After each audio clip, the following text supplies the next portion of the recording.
A'udzubillahi minasyaitonirrajim. Bismillahirrahmanirrahim. Assalamualaikum warahmatullahi taala wabarakatuh. And thank you to the organizer, presenters, and participant of the International Conference Entrepreneurship Management Education Social Science and Technology ISMES 2021.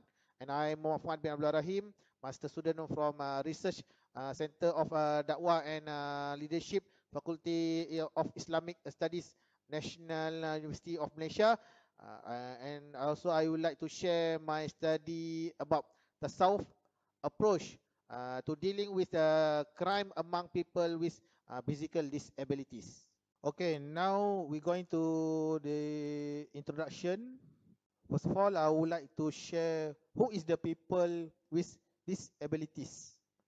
According Act 685, or familiar with Disabilities Act 2008, said person with disabilities include those who have long-term physical, mental, intellectual, or sensory impairments which in interaction with various barriers may hinder their full and effective participation in society.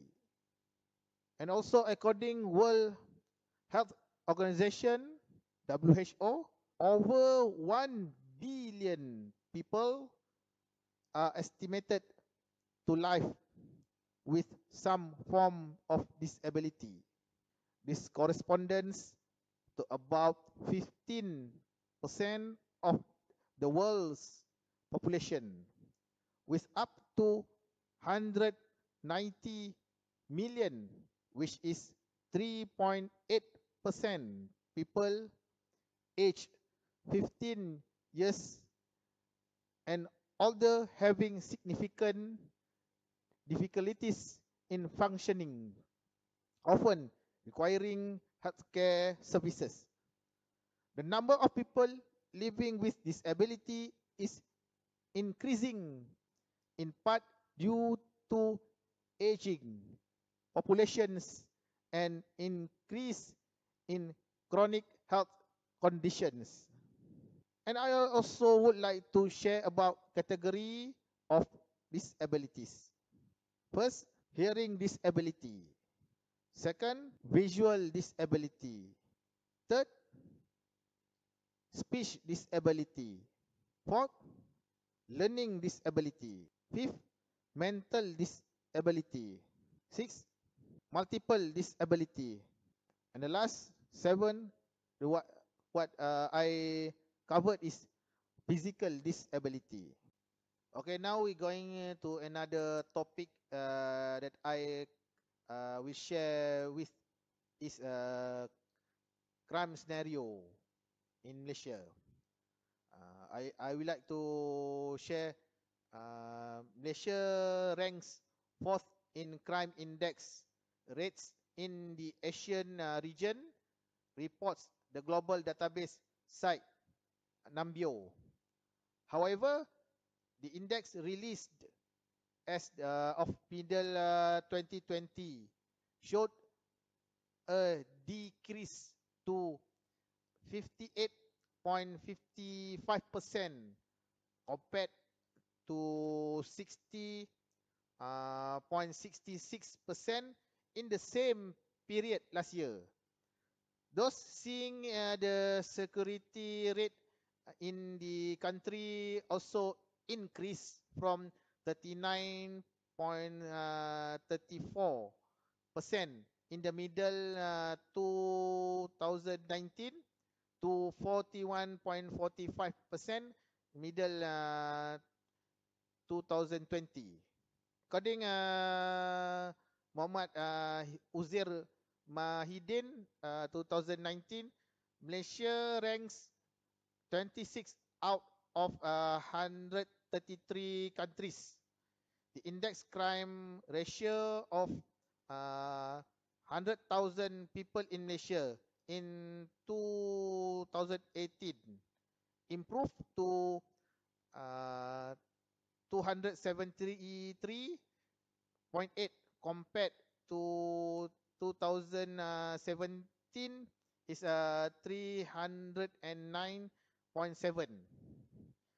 Okay, 7 states recorded index crime above national level in 2018, namely wilayah persekutuan Kuala Lumpur, which is 642.6, then Selangor 330.8, Negeri Sembilan 327.1, Melaka 303.6, Kedah 287.6, Penang 284.6, Johor 275.7, and the Terengganu recorded the lowest index crime for 2017. Oh, I'm so sorry.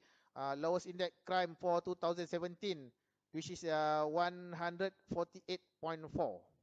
Okay, as you look the graph index crime ratio for per 100,000 population in Malaysia 2016 until 2018. Okay, as we concern the problem of crime in Malaysia is not something new, but what is worrying is the involvement of people with physical disabilities in criminal behavior. Issues that are related to the disabled are not only about physical, career, health, mental and physical needs, but also related to the involvement of the physical disabled in criminal behavior. Not many people in the community are aware that the contributors to criminal cases that occur in Malaysia are the disabled. Although the number of cases related to the involvement of the disabled in criminal offences cannot be ascertained for a long time, the community has been provided with information through news channels, either mass media or print media. The involvement of the disabled in crime is not something that is hard to believe, as they are also ordinary human beings like the normal people. As we look at the table, there are numbers of cases which is reported from many newspapers about involvement of people with physical disabilities in criminal. Table show that the most common crime involving people with physical disability is drug abuse. Now we're going to the topic about tasawuf approach. In a general, tasawuf can be approached through some perspective. Tasawuf is a way, track, and a bridge passed through a means, method, and certain ritual ceremonies. Tasawuf also as a psychological experience, resulting psychological developments and transformation. Tasawuf as a knowledge system, enlightenment, or makrifah. And also tasawuf as an ideology reflecting descriptive view about Sufis experiences in its spiritual level. And here are some suggestions to dealing with crime among people with physical disabilities. First, provide understanding to build noble morals, and then try to change his own attitude. Looking for a good friend and seeking spiritual treatment. Okay, last but not least, with topic of tasawuf approach to dealing with crime among people with physical disabilities. My conclusion is society should respect and give due rights to the community of people with disabilities, because attendance adds blessings and cheerfulness. As a human beings, the community of people with disabilities is no exception to committing offences.